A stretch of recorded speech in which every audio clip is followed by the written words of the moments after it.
एक काजी ने अपने शिष्यों की परीक्षा लेने के लिए उनके सामने एक मुकदमा रखा और उनसे कहा कि वे इस पर अपनी राय लिखें। एक व्यक्ति के घर मेहमान आए। उसने उनका बहुत अच्छे से सत्कार किया। उसने अपने नौकर को दूध लाने भेजा ताकि मेहमानों के लिए खीर बनाई जा सके।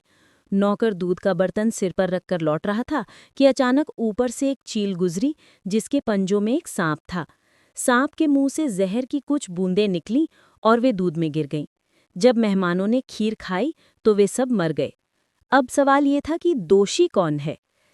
पहले शिष्य ने लिखा, गलती नौकर की है, उसे बर्तन को ढक कर लाना चाहिए था, इसलिए मेहमानों की मौत का जिम्मेदार वही है और उसे सजा मिलनी चाहिए। काजी ने कहा, ये बात ठीक है कि नौकर को बर्तन ढकना चाहिए था, लेकिन ये इतनी बड़ी गलती नहीं कि उसे मौत की सजा दी जाए।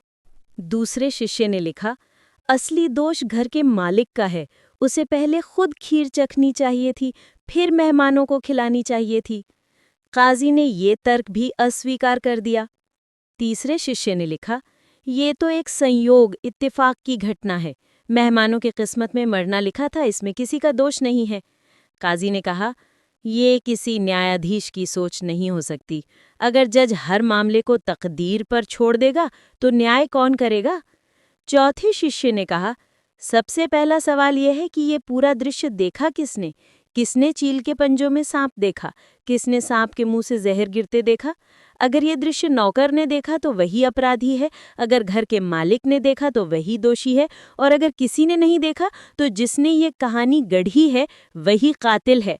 काजी ने अपने चौथे शिष्य की बहुत प्रशंसा की और कहा, केवल तुम ही न्याय के पद के योग्य हो।